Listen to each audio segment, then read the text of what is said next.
Dear students, आज हम discuss करेंगे first law of thermodynamic. Heat and thermodynamic में एक इम्पोर्टेंट टॉपिक है first law of thermodynamic.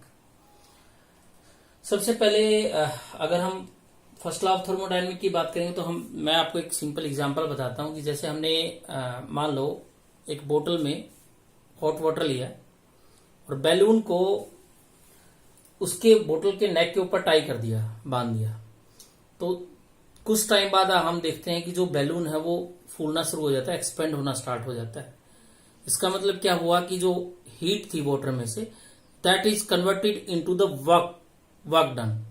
Heat is converted into the work done. Work done यहां पे क्या हुआ कि हमने बैलून को एक्सपेंड कर दिया, बैलून को फुला दिया। अगर आप देखते हैं तो यहाँ पे तो सेम यही कंसेप्ट कई साइंटिस्ट थे जिन्होंने इस पे काम किया।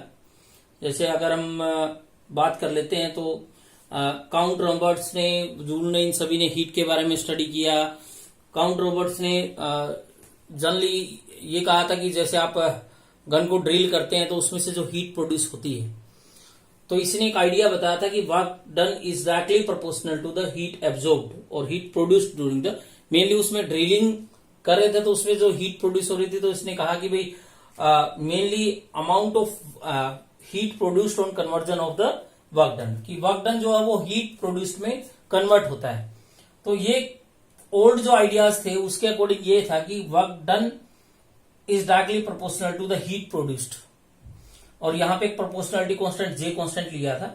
इसमें इन्होंने कहा कि भी अगर हम हीट को कैलोरीज में लेते हैं और जो मैकेनिकल एनर्जी कन्वर्जन है अगर उसको हम जूल में ले लेते हैं वर्क डन को, तो यहाँ पे जो कांस्टेंट प्रोपोर्शनलिटी कांस्टेंट है उसकी वैल्यू 4.186 जूल पर कैलोरी होनी चाहिए।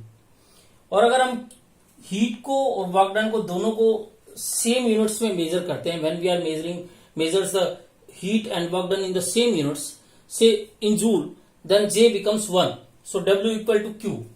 ये ओल्ड आइडियाज थे। बाद में फिर सेल्सियस ने डिफरेंशियल फॉर्म बताई फर्स्ट लॉ ऑफ थर्मोडायनेमिक की, जो एक्यूरेट थी और हर एक चेंजेस में अप्लाई भी हो सकती थी। फर्स्ट लॉ ऑफ थर्मोडायनेमिक में इसने क्या कहा सेल्सियस ने कि dQ equal to DU plus DW। यहां पे इसने कहा कि जो हीट एब्जॉर्ब करता है कोई भी सिस्टम, तो heat small dQ is a small amount of heat absorb and DU is the change in internal energy and DW is the external work done by the system.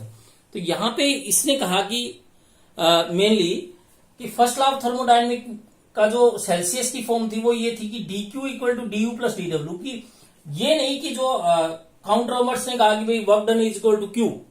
यहां पे कहा कि कुछ अमाउंट ऑफ हीट जो हम देते हैं वो इंटरनल एनर्जी को भी चेंज करती है किसी भी थर्मोडायनेमिक सिस्टम की। तो एक्यूरेट जो स्टेटमेंट थी इसकी वो ये थी फर्स्ट लॉ ऑफ थर्मोडायनेमिक की, when a certain amount of work is done and equivalent amount of heat is produced. When certain amount of work is done and equivalent amount of heat is produced.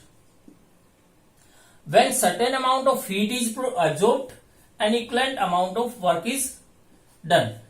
तो यहां पे ये statement ये कहती है कि भाई जो हीट कोई भी थर्मोडायनेमिक सिस्टम एब्जॉर्ब करता है तो वहां पे कुछ सिस्टम वर्क डन करता है और कुछ वहां पे इंटरनल एनर्जी चेंज होती है। तो फर्स्ट लॉ ऑफ थर्मोडायनेमिक में जनरली हम एक्यूरेट स्टेटमेंट ये मान के चलेंगे, the amount of heat absorbed by the system is used for increasing the internal energy and external work done by the system.